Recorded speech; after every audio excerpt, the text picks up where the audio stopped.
You too. What's going on with y'all, man? It's Ru from Elite Law Sports. I appreciate every single one of you guys for tuning in. It is Saturday, March 7th, and I got some good for y'all. I got one lock per game. That's 5 locks, plus a little same game parlay because we do have an early game slate game with the Magic at the Wolves. If you guys haven't already tapped in, make sure y'all hit the bell, y'all hit the like button because it does help with the algorithm, and I'm putting all these working each and every day so that we all can cash out. And if y'all have a little bit of props too, man, hey man, put it down in the comments, bro. I'm gonna put down a little section, man. Make sure y'all put it down so that we all can eat, bro. Because listen, we're all in this together, bro. We just trying to beat Vegas, and that's the goal. We've been on a two hot streak. I think we were 6 for 9, and then we were 4 for 7. So like that's still above 50%, man. We've been hitting over 50% of our bets. If you single them, you would hit a profit. But most of us do parlays, and I'm with one of y'all, bro. I do parlays. So again, without further ado, I appreciate every single one of you guys for tuning in, and let's get into the slate yitty. All right, so first off, let's just start off with the same game parlay. You know what I mean? I don't got literally nothing too much for y'all. Something simple. I like Paolo Banchero's PRA. This is an East going to the West game, so games typically that are East versus West are a little bit more competitive, and they get their stats because they haven't really seen each other. So this is the first time filling each other out. So I like Paolo Banchero's PRA over 36.5.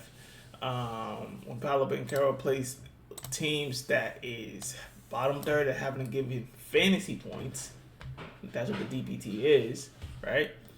He is 65%. Now, when he's on the road, 80% of hitting over 36.5.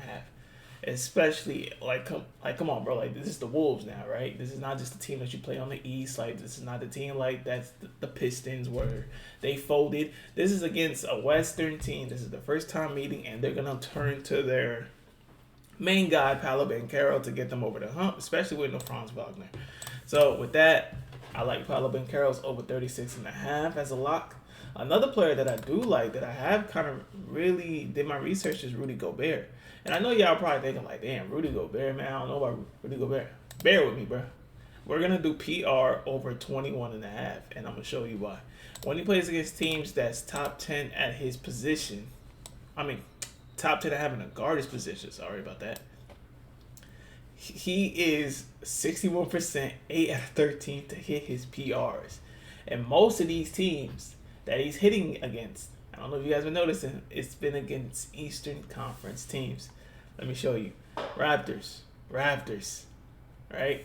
So that's Thunder, Rockets, that's West, right? So they're 2 for 2 against the East. Then 3 for 3 with the Knicks. Then 4 for 4 with the Bucks. 8. Then 4 for 5. Then 4 for 6. So, and then the Hornets, so that's 5 for 7. So they literally missed 2 with the Knicks. And so now let's just see if we could dumb it down a bit. They're home, right? 71%.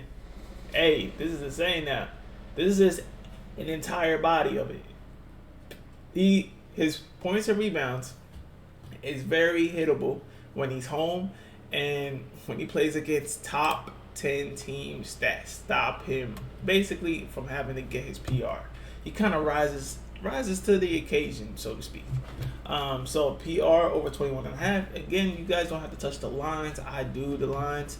You guys could just dumb it down to like 20. I'm sure FanDuel or DK has that option where you guys don't have to take the line. Sometimes I typically dumb it down, you know what I mean? Because, hey, like, that hook might fuck with me, bro. He might end up with 21. So, hey, man, so 20, 22. Yeah, I could do that. Next up, I'm fading Ant. I'm going to just go Julius Randle. I think he's very much going to be a very good candidate here. Literally, similar players get 2 to 3 over the line. 71% hit rate. Look at all these greens, bro. They got 1, 2, 3, 4, 5 hits for the past points for Julius Randle. But we're not just going to do Julius Randle points because that's going to be a little bit too simple because he does like to spread the ball around. We're going to do PRA. Bear with me. It's still good. Hit rate is 2 over the line, 9 out of 15, 60%. Past 3 players have hit it. Cooper Flagg, Chris Middleton, PJ Washington. Now, when he plays against top 10 teams at his position, he's 46%. When he's home, now this is still good. It's a tad bit under 50%. There's nothing wrong with that. But when he's home, 55%, literally 5 for 9, and it's just like I think it's very good. Like I like the PRA, but if you guys don't like the PRA, you guys can simply just do points and just call it a day. But I do think he likes to rebound, assist, all that type of jazz, man. So I like that. Julius Randle PRA over 30.5, and then last up, we got Anthony Black's rebounds and assist. Similar hit rate, doesn't look too sexy, I get it, but the hit rate out of the past 21 games is 66%. Now let's say he's on the road, 71%. Now let's say he's playing against top 10 team. Actually, they're 15, the middle of the pack, 60% hit rate. So I like Anthony Black to get over 6.5, and those are the 4 legs that I have for you guys. We got Paolo Banchero's PRA over 36.5. Then we got Anthony Black rebound and assists over 6.5.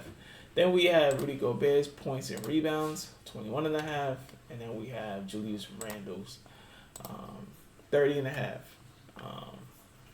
PRA. Now, without further ado, let's get into the one loss per game section of. We got Jalen, Mr. Duren. Again, it just looks phenomenal, bro. Just look at this. Just look how green this is. This basically is saying Jalen Duren's shot, most of his shots come within 10 feet of the basket. Basically the interior, okay? The inside, the paint, okay? Whatever it is that you guys want to call it. The Nets are 27 out of 30. They are third last in having to stop shots within the paint. The biggest weakness for the Nets is the paint. And look at these centers. That's similar to Jalen Duren's play style. Jared Allen, Gafford, Allen, Mark Williams, Gobert missed it by 1, but he got it again the next time. Then Allen again. The hit rate is 7 out of 8, 88%. Damn near a lock, bro. This is my premium. Like, if I had to say anything was a premium, and he's been pretty bad for us. He was literally fouled out when he played against the Spurs. So kind of look for him to bounce back. Him, the first time All-Star. Literally, they're 23 out of 30 having to guard the paint. This is insane, bro. And they're home, right? 60%. Listen, man, they played before too. So if you want to go off of that, 30 in November, 21 in February.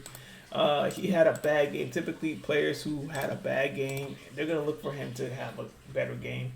So I like Jalen Duren. I think this is the premium. First game out the gate is a premium. Like, bro, this is insane. If we're talking main slate, we're not talking early slate, but we're talking main slate. So Jalen Duren is a lock. I like him a lot. 76ers versus the Hawks. I like Kelly Oubre. Of course, no VJ Edgecombe. It's the first time they're playing without VJ Edgecombe, but this means a lot more shots for Kelly Oubre. Similar players are literally hitting it, and they're 67%, 8 for 12. They got 4 wrong, but 8 out of 12 similar players have hit. 52% in the past 21 games to get over 16.5. Let's see if he plays bottom third teams. 45% when he's on the road. That just tells you, let's say 80%. When he's on the road and he plays against teams that's bottom third in the league, having to guard anything, especially his position, 80% hit rate. He is 80% hit rate to hit over 16.5. That, come on, bro. These are numbers you just can't miss up, man. So Kelly Oubre is our second lock. Next up, for our next game, we got Clippers at Grizzlies. Not touching any Grizzlies, but I'm going with the Clippers here. Darius Garland is back in. I like Derrick Jones because this game is going to be a very fast-paced game, and who likes to run and dunk is Mr. Derrick Jones Jr. here. Similar players are 53%, 8 out of 15, almost 1 over the line. Similar players have been hitting. Jalen McDaniels, Andrew Wiggins, Brown, McDaniels again, Kelvin Johnson. So if we're doing numbers here, when he plays against bottom 5 teams having a guard his position, he is... No, hold on, sorry. We're going to do fantasy because let's just be honest here. They're very bad. Let's just stay at 20. doesn't really matter. When he's on the road, I get it. It's the Jazz. They lost by 21. This is in October. But if we're looking at it, no, they haven't played head-to-head at all. I think it was the positions that I did their research on. Because I did research on one of them. I just can't remember. But I think it was this. Yep, I did the points. 26 out of 30 having to guard the position the Grizzlies are. The Grizzlies are a bad team. They're very young. Literally, when he plays against bottom 10 teams, having to guard his position, he is literally... Now, if we choose closing lines, because the line here, I think this was his first game back in October. I think it was like the line was at like maybe 8.5. Now it's been going up. February, like just the two recent games is pretty much more important, right? In February 6, he scored 13. February 20, he scored 13 against the Lakers. So I like Derrick Jones Jr., especially with a fast-paced game here. And I think Kawhi sits. Kawhi, this is a tail end of a back-to-back. Kawhi don't really play back-to-backs like that. So I think Derrick Jones Jr., I think this points here is a steal. You might see some news. So if you guys see this video now, run to the window because this points might go up to 14.5. We may never know. So with that, I like Derrick Jones Jr.'s points. Next up, Jazz at Bucks. This could be a blowout, but who knows? This might be a game because both teams are pretty bad. Bucks are trying to be a playing team. I'm going to go simply for the fact that because the Jazz have bad defense, I'm going Cam Thomas over 13.5. I know this is a lot of points, but I think Cam Thomas, for a team that's dead last having to guard any position, and a team that's dead last having to guard any position for fantasy points is insane to me. Like, bro, if we're saying, talk about with Milwaukee when he plays against bottom 10 teams having to guard his position, he is 2 for 4. Now, let's say when he's home. Yep, he's home. Oh, where's home? 15. See, this is the closing line. Sorry. So, if we're talking about over 14 points, bottom 10 teams, when he's with the Bucks, he scored 15 points against the Raptors. Now, if we're talking simply the game in fact, without no home intact, he's 75% to hit over 13.5. This is closing lines, okay? If we're talking over the line, 13.5. This is just, listen, 75% hit rate over 13.5 against a team that got no defense at all. And I think Cam Thomas, even if this is a blowout factor, the Bucks are going to run Cam Thomas. And Cam Thomas might even score 20 points. I'm not even going to lie to you. So if y'all want to put down like a little extra $5 on that, it's cool. Warriors at Thunder. Warriors have played a lot better. They beat the Rockets. I don't think this is going to happen with the Thunder because the Thunder is a very good team at home. I'm going to go with Shai Gilgeous-Alexander under. And I'm going to tell you why. Not just because of the stats, but simply because look at what he did the last game. He played against the Knicks on the road. It's 26 points. I think this is where Shai takes a back seat because he was passing the ball a lot. He ended the game with 8 assists. So I think this is another formula where he's back at home. He's not going to do that much because the Warriors is a very bad team. The Warriors just beat a Rockets team who looked terrible. But this is not, literally, this is the reigning champions. I think the Thunder is literally fucking that good. And I know that similar hit rate looks good, but you got to keep in mind that I think that this is going to be a blowout. Chet, Isaiah Joe look good. Like, they're all going to ball out, and I think Shai doesn't get much work in here. So let's just do the numbers.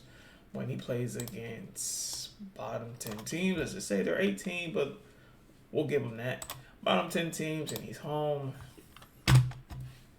Listen, man, numbers don't lie, man. He's 5 out of 13, having to score over 31.5. See, if this was 30.5, I would have probably felt some type of... No, if it was 29.5, I'd be like, oh, yeah, okay, I'm scared. But this is 31.5, bro. He's not scoring 32 points, bro. I think this is a blowout, and this is not going to be fair. And the Warriors is going to be discombobulated. I don't think they put up much of a fight here. So, with that, I think Shai's going to be focusing on having to assist and rebounding, getting his teammates set up. So, 31.5 under for Shai Gilgeous-Alexander. Without further ado, that is our video. Those are our 5 locks with our same game parlay of 4 legs. If you guys have any comments, any props, put them down in the comments below, man. I appreciate every single one of y'all for tuning in, showing y'all love, showing y'all support. Appreciate every single one of y'all, and I'll catch y'all in the next one.